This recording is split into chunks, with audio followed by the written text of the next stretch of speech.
As the time has come, we would like to start the first quarter performance briefing of fiscal year March 2026 for TDK. Thank you very much for participating despite your busy schedule. Please allow me to introduce the participants. Senior Executive Vice President, CFO, Tetsuji Yamanishi. Executive Vice President, Shigeki Sato.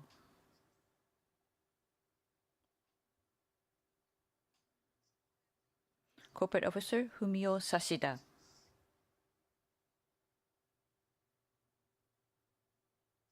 Corporate Officer, Takao Tsutsui. These are the participants. Today, we'd like to give you the highlights of the first quarter of the fiscal year March 2026 results and give you the projections for the full year. After that, we'll go to Q&A. Overall, this will be a 60-minute meeting. The presentation they're going to use today is posted on our website, both for Japanese and English. So let's start. Hello, my name is Yamanishi. Thank you very much for taking time out of your busy schedules to attend our financial results briefing for the first quarter of the fiscal year ending March 2026. I will now explain the summary of our consolidated financial results. Regarding Q1 FY March 2026 key points, due to intensifying trade frictions, increasing uncertainty over tariff policies, and heightened geopolitical risks in the Middle East, the global economy remained in an extremely unstable situation. Exchange rates showed a significant yen appreciation year-on-year, mainly against the US dollar and the euro. In the electronics market, which affects our business performance, production of smartphones among ICT-related products remained steady compared with the same period of the previous year. Demand for nearline HDDs for data centers also continued to be firm. On the other hand, in the industrial equipment market, overall capital investment demand remained sluggish, and in the automotive market, the slowdown in demand for BEVs continued, resulting in parts demand falling below our initial assumptions. Under such a business environment, by market segment, sales of small capacity batteries and sensors increased to the ICT market, and sales of HDD suspension assemblies increased significantly due to firm demand in the HDD market. On the other hand, sales of passive components and sensors decreased to the automotive market due to slowdown in BEV demands. However, thanks to the recovery in parts demand for game consoles classified under the industrial equipment market, sales of rechargeable batteries and sensors increased. As a result, net sales for this quarter increased by 3.3% year-on-year. Operating profit decreased by 2.5% year-on-year due to the significant appreciation of the yen and the decline in shipments of products for automotive applications.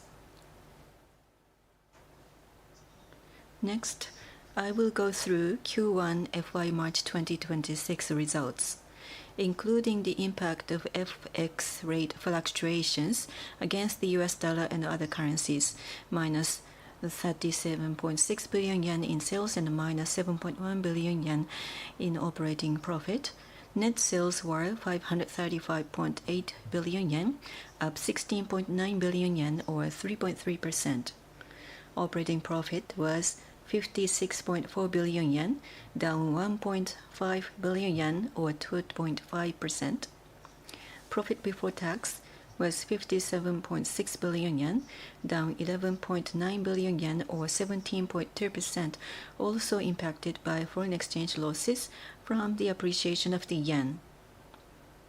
And net profit was 41.5 billion yen, down 18.2 billion yen, or 30.5% due to foreign exchange losses and the absence of the tax expense reversal recorded in the previous year. Earnings per share were 21.85 yen. Regarding foreign exchange sensitivity, as in the previous guidance, we estimate that a 1 yen change against the US dollar has an impact of approximately 2 billion yen per year, and against the euro, approximately 0.3 billion yen per year. Next, I will explain the results by segment.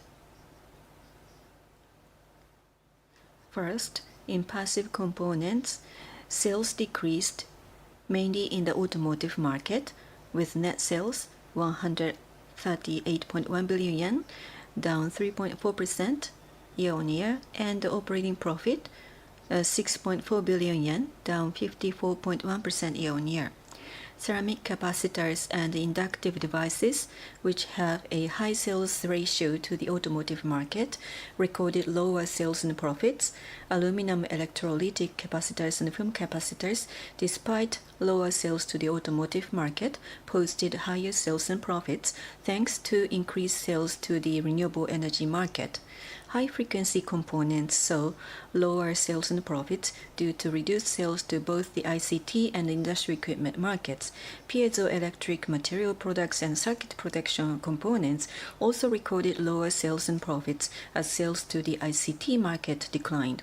Next is the sensor application product segment. Net sales were 46.4 billion yen, up 5.3% year-on-year, and operating profit was 2.7 billion yen, returning to profitability from a loss in the previous year.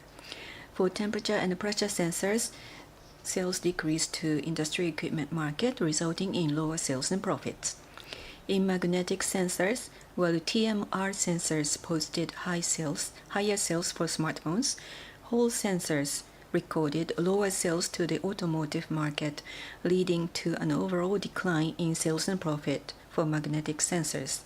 MEMS sensors achieved sales growth driven by increased microphone sales for the ICT market and higher motion sensor sales for the industry equipment market, resulting in a significant improvement in profit for MEMS sensors as a whole.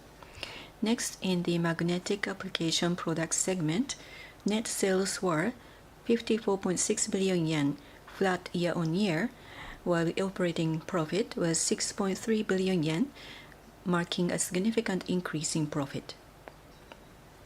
In HDD heads and HDD suspension assemblies, sales for nearline applications increased, but overall sales were flat due to weaker demand for HDD heads for PCs. However, profitability improved significantly thanks to a more favorable product mix. In magnets, sales declined due to lower demand in the automotive market, but profitability improved thanks to quality enhancements and cost reduction efforts. Next, in the energy application product segment, net sales were 285.5 billion yen, up 8.6% year-on-year, and operating profit was 55.4 billion yen, slightly higher than the previous year. In rechargeable batteries, sales and profits increased, driven by higher sales volume of small capacity batteries to the ICT market, as well as increased sales of small and medium capacity batteries to the industry equipment market. In power supplies for industrial equipment, however, sales and profits decreased due to the absence of a significant recovery in demand for industrial equipment. Next, I will explain the factors that caused changes in segment sales and operating profit from the fourth quarter of the previous fiscal year to the first quarter of the current fiscal year. First, in the passive component segment, net sales increased by 2.3%, 3.1 billion yen from the fourth quarter, and operating profit increased by 1.9 billion yen, excluding the one-time expense of 11.3 billion yen incurred in the fourth quarter. Ceramic capacitors saw increased sales to the automotive market, resulting in higher sales. Aluminum film capacitors saw a decrease in sales to the automotive market, but an increase in sales to the renewable energy market, resulting in higher sales. Inductive devices saw sales increase in the automotive and industrial equipment markets, but decreased in the ICT market, resulting in sales remaining largely flat. High-frequency components saw sales increase due to a seasonal recovery in the ICT market, while piezoelectric and circuit protection components saw sales increase due to increased sales to the industrial equipment market. Despite a decrease in profit due to the impact of the strong yen and a deterioration in the product mix of ceramic capacitors, operating profit increased by 1.9 billion yen, mainly due to the effects of structural reforms in high-frequency components and overall revenue growth. Next, regarding sensor application products, net sales decreased by 100 million yen, 0.2%, remaining nearly flat, while operating profit increased by 2.5 billion yen, excluding one-time expenses of 600 million yen incurred in the fourth quarter. Temperature and pressure sensors saw a slight increase in sales, but a deterioration in product mix led to a decrease in profit. Magnetic sensors experienced a decline in sales and profit due to reduced sales of Hall sensors for the automotive market.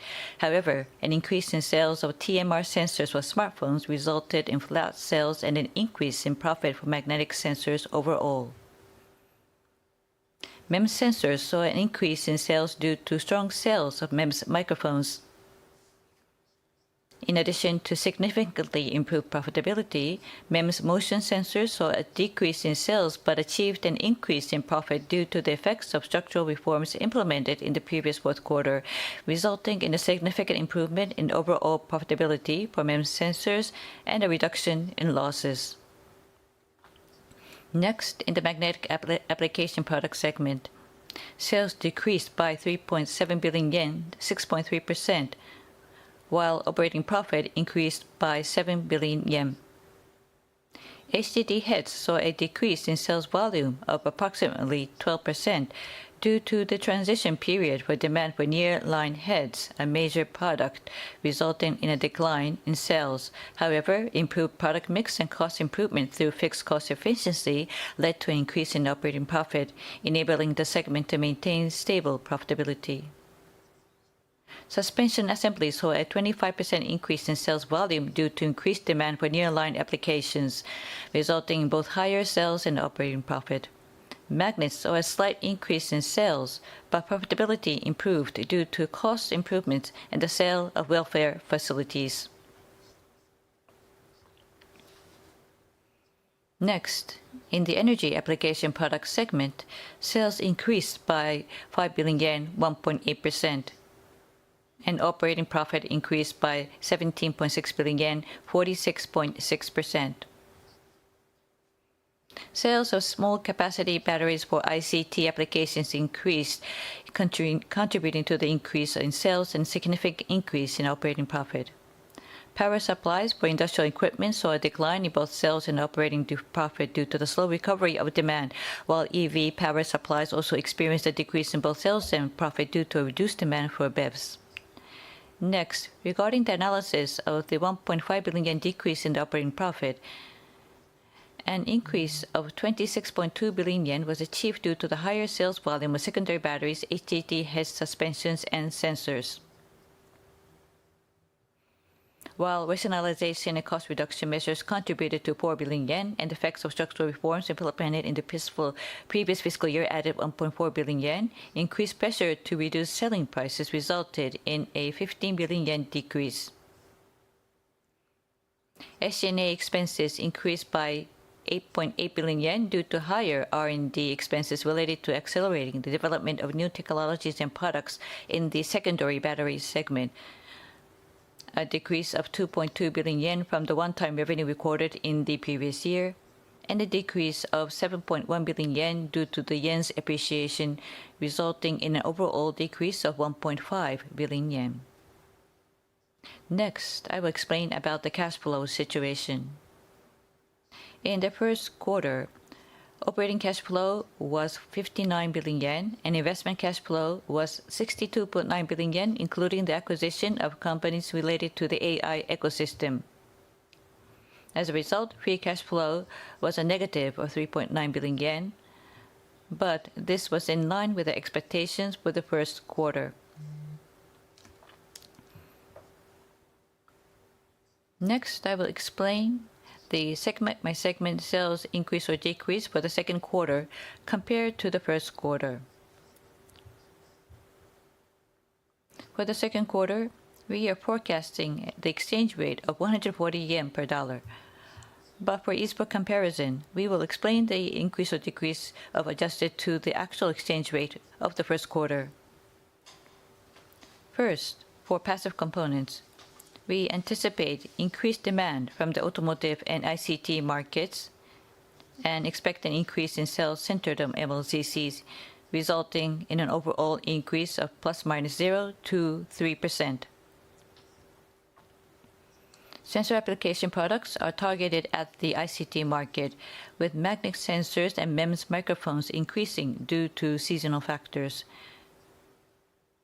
Temperature, pressure, and magnetic sensors are also increasing for the automotive market, and MEMS motion sensors are increasing for industrial equipment. Overall, we expect revenue to increase by 12 to 15%. Next, in the magnetic application product segment, while we expect an approximately 8% increase in the nearline HDD production volume, we anticipate approximately a 20% increase in head sales volume and increase in suspension sales volume, resulting in an overall revenue increase of +10 to 13%. Finally, in the energy application product segment, we expect demand for smartphones to remain strong due to seasonal factors, resulting in an overall revenue increase of 12 to 15%. Finally, I will explain the full-year projections for the fiscal year ending March 2026. At the time of the initial financial forecast announcement, it was extremely difficult to predict demand due to the U.S. administration's tariff policies, resulting in a highly uncertain outlook. Therefore, for the production volume of major devices, which serves as the basis for the forecast, we established two scenarios. The base scenario, which reflects initial assumptions made prior to the tariff measures, and a risk scenario that accounts for the potential reduction in demand for major devices in the U.S. due to tariff measures. Based on these two scenarios, we have provided a range-based projection for the performance outlook. As a result of revising a full-year production volumes forecast for major devices at this point in time, we have decided not to change the base scenario performance and to maintain the figures announced at the beginning of the fiscal year, given that there is no significant difference from the base scenario established at the beginning of the fiscal year. Negotiations with various countries regarding tariff measures are still ongoing, and the future demand outlook remains uncertain. Therefore, we will maintain the risk scenario announced at the beginning of the fiscal year, but there is no change in the view that the base scenario represents the minimum level that should be achieved. The exchange rates for the second quarter and beyond remain unchanged from the beginning of the fiscal year: 140 yen per dollar and 155 yen per euro. ROIC, free cash flow, annual dividends also remain unchanged. Additionally, there are no changes to CapEx, depreciation, amortization expenses, or research and development expenses. Finally, we have two announcements. The English version of the TDK United Report 2025 is going to be published on the 8th of August. This report tells the story of how the TDK United team members are striving to enhance corporate value by aiming for fusion rather than integration. It will be available on TDK's website, so please take a look. And one more thing. We will hold TDK Investor Day on September the 1st. So the TDK United team members will introduce TDK strength in technical capabilities and human capital, which are TDK's pre-financial capital, in a panel discussion format. This event will be broadcasted live. This concludes my presentation. Thank you very much.